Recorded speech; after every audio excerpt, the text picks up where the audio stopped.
How's it going, YouTube? And welcome back to My Comic Life. Now, My Comic Life is a comic vlog that comes out Monday through Friday.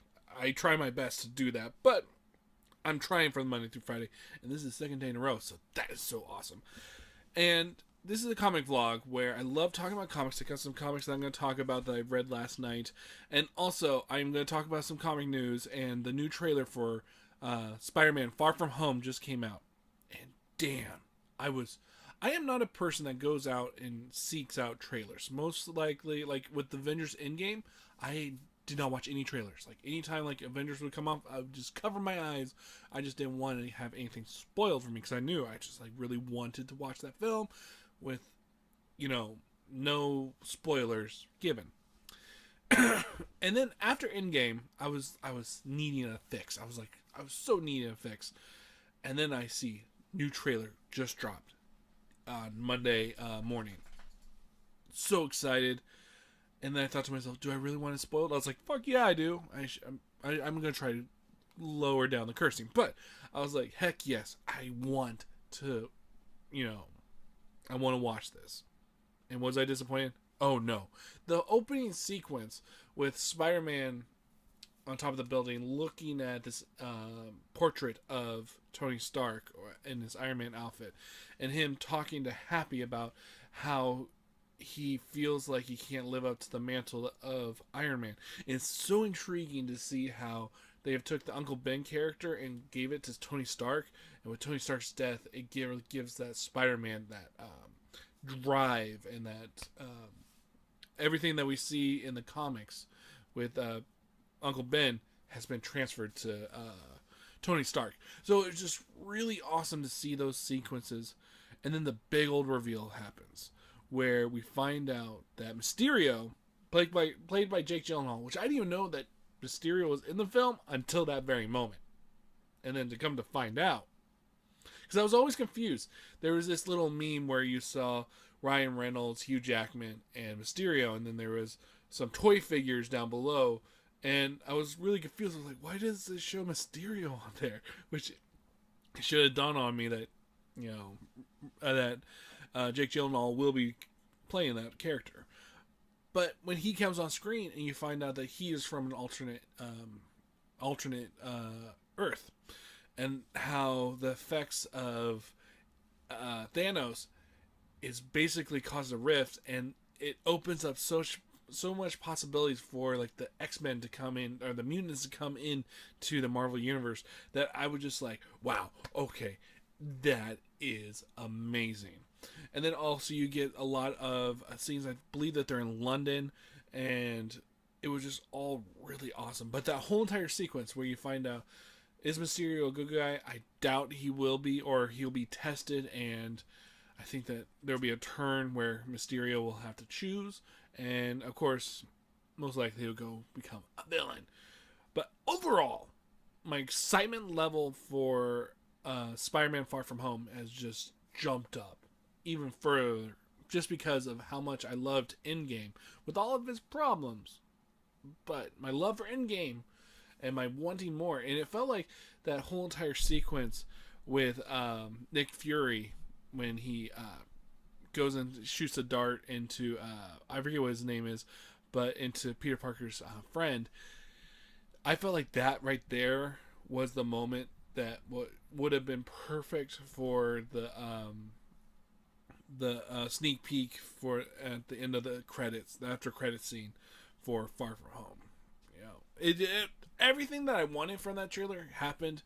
Yes, there were spoilers, but I was wanting that spoilers to happen, just because I just loved, and I was just left. And Endgame leaves you at a moment where you're just like, where does the story go from here? So it's just some really good stuff. And then any other comic news? Not really. I've been reading a lot of stuff on, especially Secret Six. I am going to be putting out a Secret Six. I'm going to read the first, I think, 6 issues.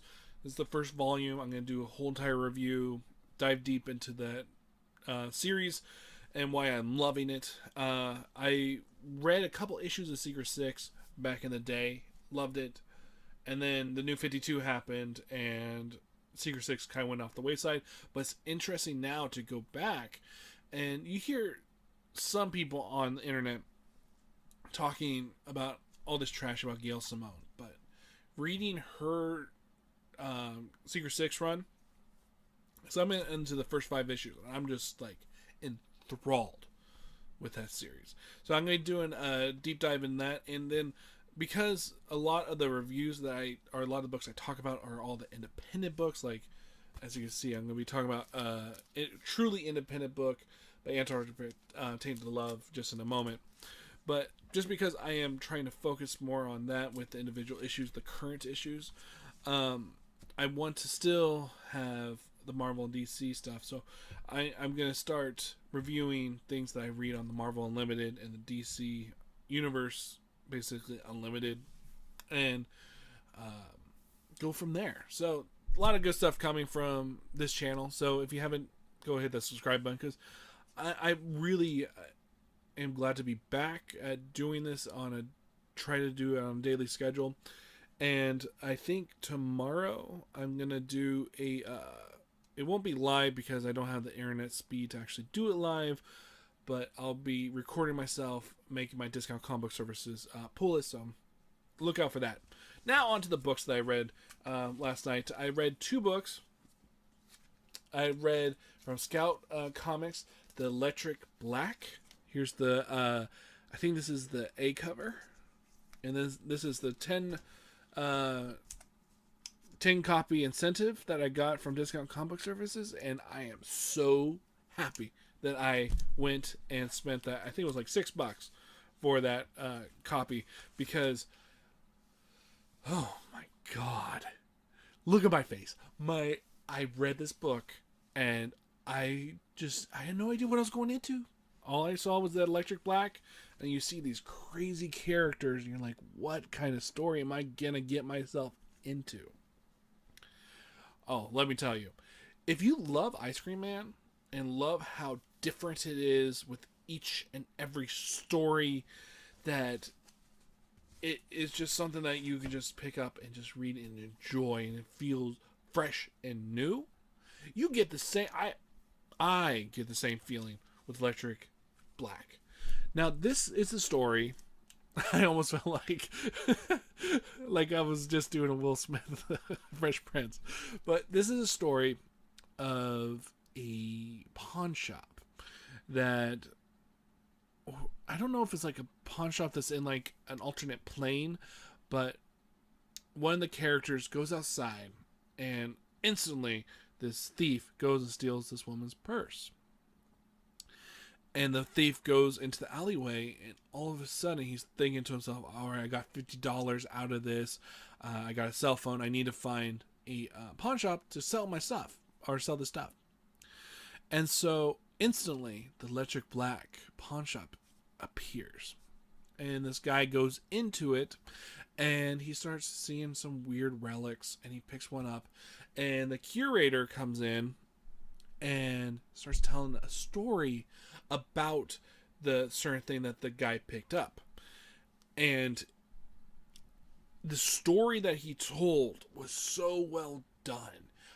There's 3 different artists in here. There's one who's doing the present. There's another one who's doing the first story arc about these sailors who are out at sea, and all of a sudden they pick up some crab, and there's rats in the crab, and they get an SOS from a ship nearby. They go out to see what's going on, and these rats come in, mutilate the bodies, and then the rats, basically, if you've ever watched a thing where it starts mutating into something else, and it's just absolute mayhem. But the art is beautifully done, and the writing, it's so good. Like this writer, Joseph Schmock and Rich Woodhill, who are the 2 people behind this book, are brilliant. Like, this series, I have not heard anybody talking about it, but it's so good. And then all of a sudden, the main character talks about this relic, and then he says, "But I got something for you." And then it's this bottle, and he tells another story, and it's a different artist, but The storytelling is so unique, and like in this one issue, I felt like I got 2 issues worth of story here, and it's so good that I am going to do my individual review of this first issue, and have it where you can see the panels and all that good stuff. But at this very moment, this book right here, I gave it a 9 out of 10. It is just so good. And it possibly could get a 10 out of 10 if I just read it again and just... It has the possibility, because it's just... Everything is just so good. And then from Antarctic Press, we have Tainted Love, issue number 1. I forgot that I picked up the series from Discount Comic Services. I was just going through my books, seeing what I want to read. I saw it. I thought, a romance book, I'll give it a try. But it's a little bit different than that. We have our main character.